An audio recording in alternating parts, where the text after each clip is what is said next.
नमो नमः, हार्दिक अभिनंदन। स्वागत आप सभी का एक बार पुनः अपने संस्कृत व्याकरण की क्लासों के अंदर। और आज की क्लास में हम पढ़ने वाले हैं बिना समय व्यर्थ किए बहुत ही सरल व्याख्या से, सरल तरीके से एक नया सूत्र।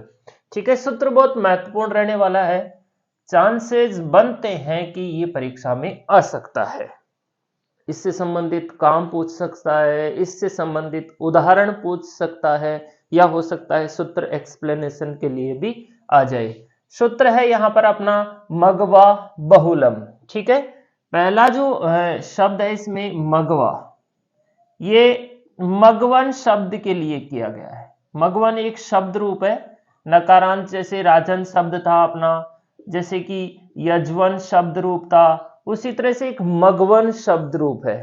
ठीक है, नकारांत पुल्लिंग शब्द है। मगवन शब्द जो है नकारांत पुल्लिंग शब्द है, और ये जो सूत्र है स्पेशली विशेष रूप से मगवन शब्द के लिए ही बनाया गया है। भाई ये सूत्र इसी शब्द रूप में काम करेगा। क्या काम क्या करेगा, इसके लिए हम इसकी वृत्ति को यहां पर अच्छे से पढ़ेंगे।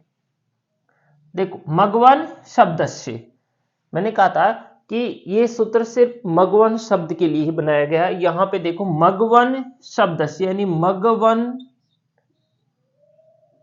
शब्द से यानी शब्द के,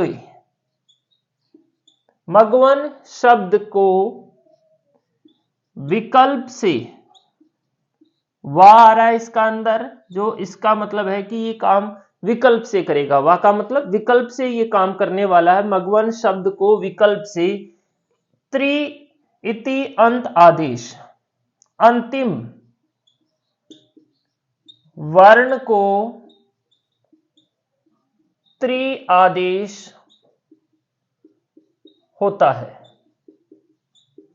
मगवन शब्द का जो अंतिम वर्ण है उसको विकल्प से त्रि आदेश होता है। अब देखो यहां पे मगवन शब्द है, ये इसका अंतिम वर्ण है न। अंतिम वर्ण कौन सा है? न। ठीक है, सूत्र आएगा मगवा बहुलम। मगवा बहुलम सूत्र आएगा, क्या करेगा? मगवन शब्द के न को त्रि आदेश कर देगा, और यहां पे स्थिति हो जाएगी कुछ ऐसी, मगवत त्रि। ठीक है, लेकिन यह सूत्र काम करेगा विकल्प से। अब दूसरी शर्त, और विकल्प से काम करेगा। अब इसमें वृत्ति में कहीं पर भी या सूत्र में कहीं पर भी ये नहीं कहा गया है कि मैं सुप्रत्यय में या प्रथमा द्वितीय विभक्ति में या सिर्फ स्वर सर्वनाम स्थान संज्ञा होती है वहां पर। तो मतलब ये सूत्र हर जगह ये काम करेगा।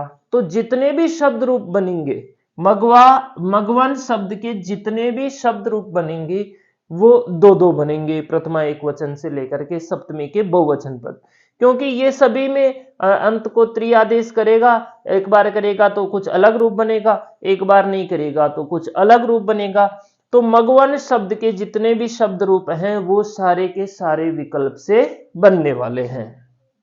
ठीक है, आगे चलते हैं। अब इसके आगे लिखा हुआ है री इत, यहां पे लिखा हुआ अंत आदेश। आदेश का मतलब होता है किसी के स्थान पर, जैसे न के स्थान पर त्रि आदेश हो गया। अब इसमें से ये कह रहा है कि री इत, जो री है उसकी इत संज्ञा भी हो जाएगी।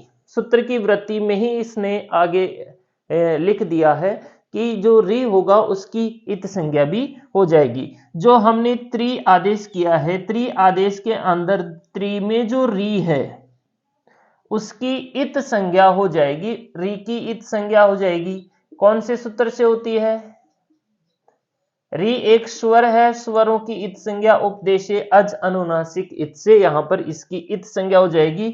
तो यहां पर केवल तय बचेगा, इस तरह से मगवत। ठीक है, री की इत संज्ञा होने के बाद में यहां पे म, घ, व और तय केवल शेष बचेगा, मगवत। ठीक है, तो ये अपना सूत्र है आज की कक्षा का, मगवा बहुलम। यहां पर मगवा में भी प्रथमा विभक्ति है, बहुलम में भी प्रथमा विभक्ति है, दोनों में प्रथमा विभक्ति है। मगवा एक शब्द से लिया गया है, मगवन शब्द के लिए मगवा शब्द यहां पे लिया गया है। मगवन शब्द के अंतिम वर्ण को, अंत आदेश यानी अंतिम वर्ण को त्रि आदेश होता है जिसमें से त्रि में से रे की री की इत संज्ञा हो जाती है, तो केवल त शेष यहाँ पर बचता है।